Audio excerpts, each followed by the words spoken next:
A very warm welcome to the 6th lecture on the subject of wavelets and multirate digital signal processing. In this lecture, we continue to build on the idea of connecting multi-resolution analysis and a set of filters. And therefore, we shall call this lecture a lecture based on the Haar filter bank. Haar, if you recall, is the multi-resolution analysis that we are discussing, and we have talked about filter banks earlier, a collection of filters with certain mutual and individual characteristics, either with a common input or a common point of output summation. So, we are going to build up the connection between the Haar multi-resolution analysis and filter banks as we understand them in the discrete domain. Now, towards that objective, let us go back to the example we brought up last time. Now, I shall highlight before you the example once again. So, let me reiterate the example. So, we consider a function y t belonging to V1 as understood in the Haar multi-resolution analysis. And remember the function V1 that we were talking about yesterday? We said on the real axis, we would of course in principle define it over every half interval, but then we can be content with looking at a segment of this real axis between -1 and 3, and we will do exactly that.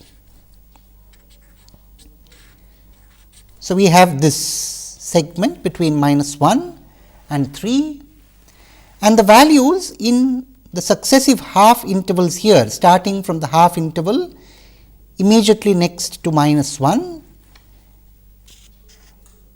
the piecewise constant values are 4, 7, 10, 16, 14, 11, 3 and -1. We said it is quite adequate for us to write down the piecewise constant values in each half interval, and that would define the function completely. In fact, as far as a function belonging to V1 is concerned, it is these that constitute the coefficients of expansion. So, in fact, the sequence as we understand it is here. For example, y at the sequence corresponding to this would have y at -2 equal to 4, y at -1 equal to 7 and so on.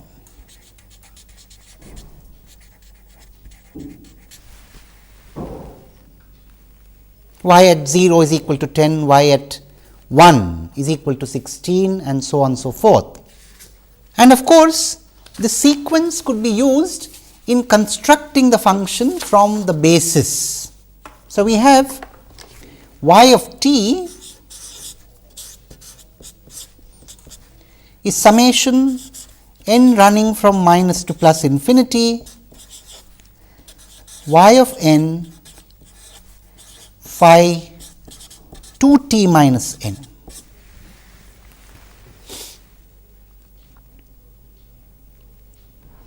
Recall that phi of 2t minus n look like this.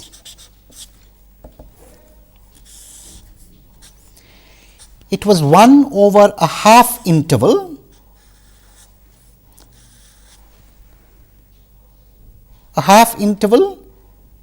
defined by n by 2 to n plus 1 by 2.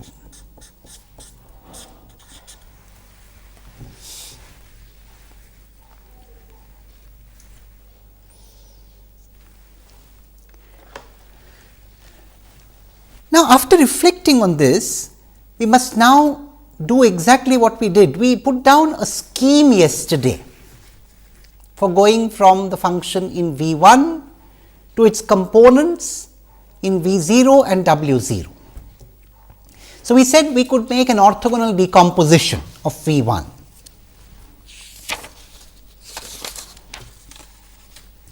We said we could write V 1 as V 0 plus, that is orthogonal sum W 0, and both V 0 and W 0 could be defined on the standard unit intervals. So, for example, for this particular function that we have here, let us put down explicitly the projection on V 0 and W 0. You see, we now use the word projection. We have made an orthogonal decomposition of V 1, the space V 1 into the spaces V 0 and W 0, and we have explained the meaning of V 0 and W 0 yesterday. We have also talked about their bases. We have also shown how to make this decomposition in each standard unit interval. So, for example, if we go back to this function which we were discussing a couple of minutes before, what we would now need to do is to take each standard unit interval. So, for example, the interval minus 1 to 0, and then the interval 0 to 1, 1 to 2, 2 to 3, and in each of them we need to put down how the projection on V 0 would look and how the projection on W 0 would look.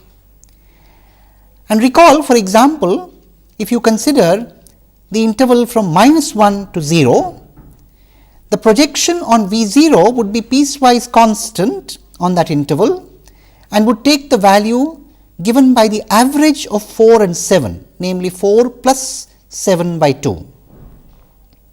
On the other hand, the projection on W 0 would be given by a multiple of the Haar wavelet located between minus 1 and 0, and with a coefficient a coefficient 4 minus 7 by 2 associated with it. So, let us proceed to put down these two projections.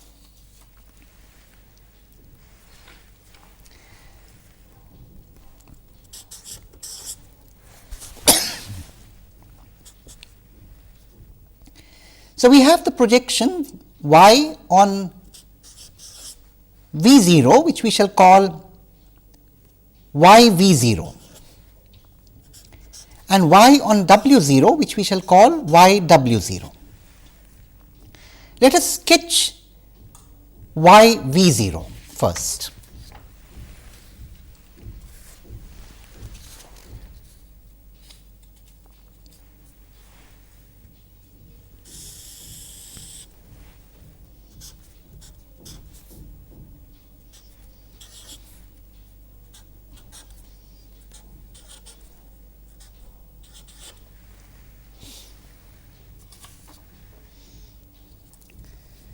So, let me keep this for reference on top. Now, between minus 1 and 0, as we see, the projection would be 4 plus 7 by 2. Between 0 and 1, the projection would be 10 plus 16 by 2. So, let us put down the values. I will keep this for reference on top and put down the values here. So, 4 plus 7 by 2, that is 11 by 2 here. 10 plus 16 by 2, that is 13. Between 1 and 2, it is going to be 14 plus 11 by 2, that is 25 by 2. And between 2 and 3, it is going to be 3 plus minus 1 by 2, that is 2 by 2, and that is 1.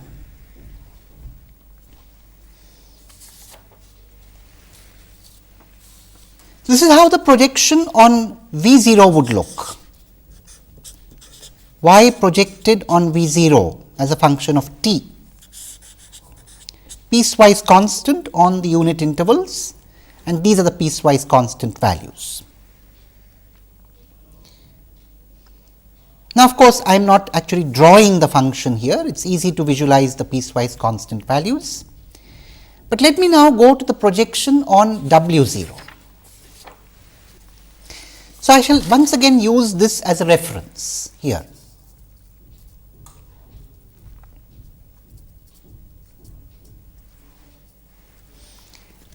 And I will put down the values. This time I will explicitly indicate that we are using this basis.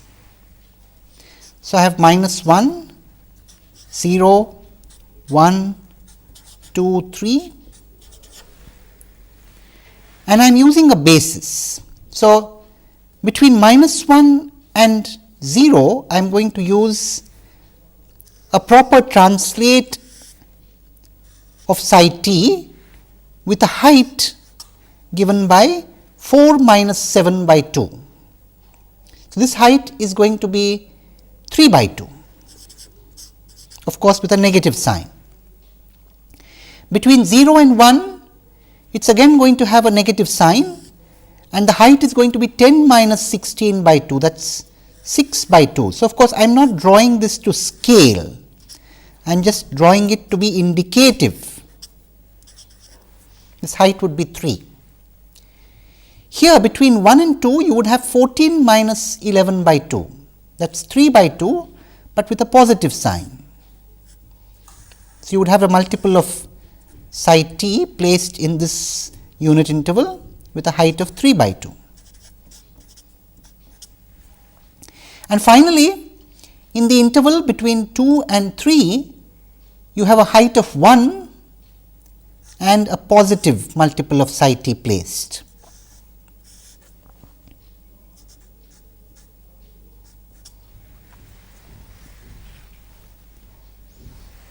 3 by 2, 3, 3 by 2 and 1.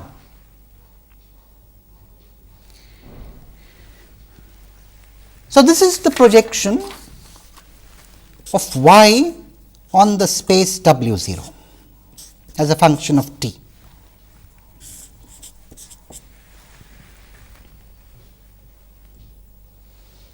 Simple.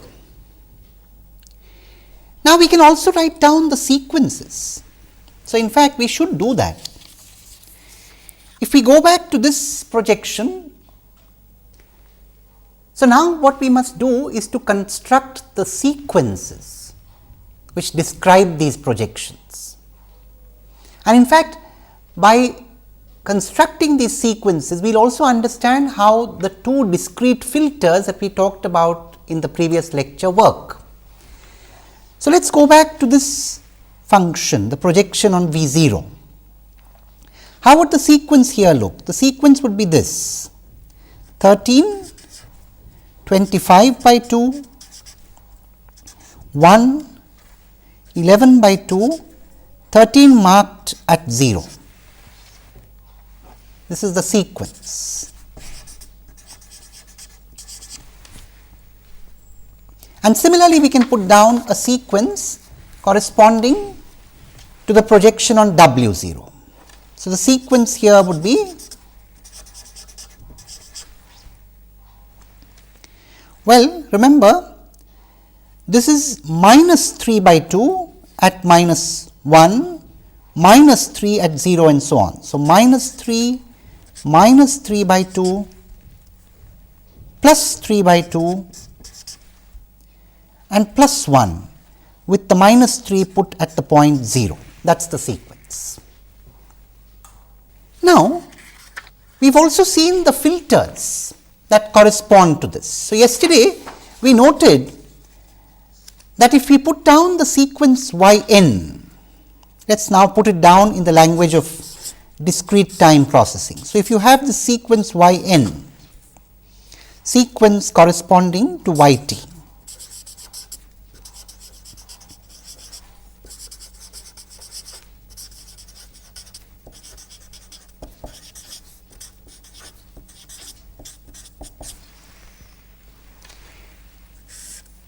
and if you pass it through two filters, the upper filter is described by the equation, well, Now, I can't use y n for the output, because I am using y n to describe this. So, I will use different input output notation here.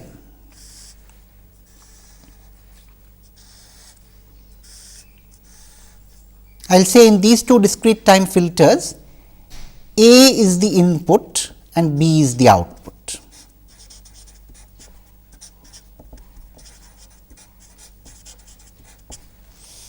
So, I have B n is A n plus A n minus 1 by 2,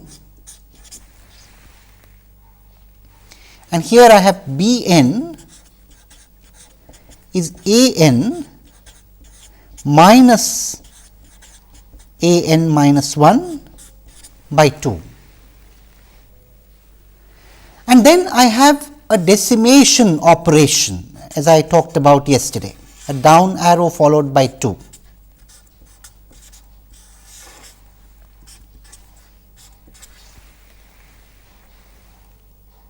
So, this is the structure that gives me the sequence for V 0 here and the sequence for W 0 here. Let us write that down. The Y V 0 sequence there and the Y W 0 sequence here.